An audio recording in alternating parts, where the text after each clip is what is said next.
Oi, tudo bem? Espero que esteja tudo ótimo com você. Hoje a gente vai revisar um tema muito importante que são as fases do desenvolvimento embrionário. Então, é o princípio da embriologia, tá? Esse assunto ele é extremamente importante, principalmente para que você possa entender zoologia, né? Muitas vezes quando a gente está estudando zoologia, que o professor fala de protostômio, deuterostômio, né, blastóporo, mitose, você fica assim, nossa, que danada é isso? A professora tá louca? Então é só você ter essa base de embriologia. Então vamos do começo. O espermatozoide, ou os espermatozoides, eles vão tentar fertilizar o ovócito. O ovócito é aquela célula que é liberada no sistema reprodutor feminino e que ele contém a carga genética de origem materna. Os espermatozoides são as células que, por sua vez, contêm a carga genética de origem paterna. Quando ocorre a união dessas células, não é? Os materiais eles vão se misturar, tá? E não se esqueça que o ovócito, ele recebe esse nome quando ele não está fertilizado. No momento que o ovócito ele é fertilizado, ele passa a se chamar de óvulo. E aí nesse momento lindo, maravilhoso, a carga genética vai se unir e forma uma única célula inicial, que é a primeira célula de todos os seres vivos, de todos os seres humanos principalmente, que é o zigoto. Então, o zigoto nada mais, nada menos é do que uma célula que é formada pela união do espermatozoide com o ovócito. Só que agora, essa célula, ela precisa se multiplicar. Não sei se vocês estão lembrados, mas a gente tem lá a formação do tecido, dos órgãos, dos sistemas, até formar um organismo. Então, esse processo, ele vai começar com a mitose, não é? Uma célula, ela se divide, formando duas, depois quatro, seis, e vai ocorrendo essa proliferação celular. Em embriologia, quando uma célula ela vai se dividindo, a gente chama esse processo de clivagem. Então, se eu tenho uma célula e ela se divide em duas, ela sofreu uma clivagem, tá? Se ela sofre uma segunda clivagem, ela origina quatro células, e assim sucessivamente. Então, o que vai acontecer? Quando essas células elas vão se multiplicando, elas vão formando o que a gente chama de embriologia de blastômeros. Catinha, mas por que esses nomes? A culpa não é minha, da embriologia.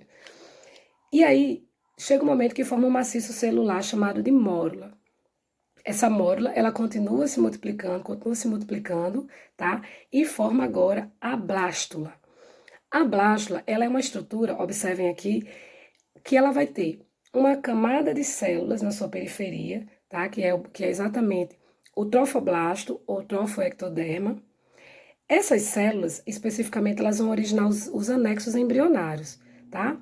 Âmnio, córion, alantoide, que é um assunto que a gente vai ver posteriormente. Temos um maciço celular, tá? Que a gente chama de embrioblasto, e é exatamente aí onde são retiradas as células tronco embrionárias. Isso é muito cobrado no Enem, tá certo? Em vestibulares aí.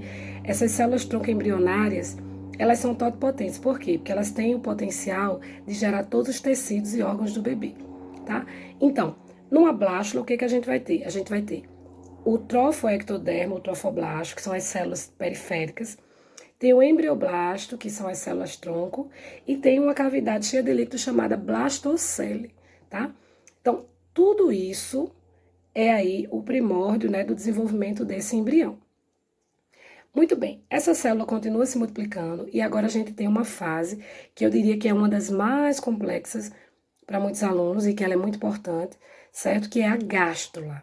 Então, a gástula, ela é extremamente importante principalmente para a zoologia. Por quê? Porque na gástula nós temos três eventos importantes que se destacam aí, tá? Então anotem aí. Nós temos o surgimento do blastóporo. O blastóporo é uma estrutura que ou ela vai dar origem à boca ou ela vai dar origem ao ânus. Se o blastóporo originar primeiro a boca, o animal é chamado de protostômio ou protostomado. Se o blastóporo originar primeiro o ânus, o animal é chamado de deuterostômio ou deuterostomado, tá? Então, surgimento do blastóporo, primeiro evento.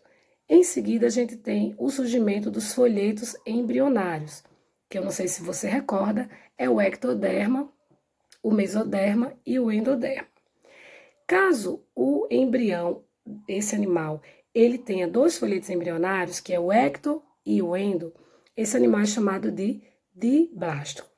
tá? Se esse animal tiver os 3 folhetos embrionários, que é o ectoderma, o mesoderma e o endoderma, ele é chamado de triblástico, tá?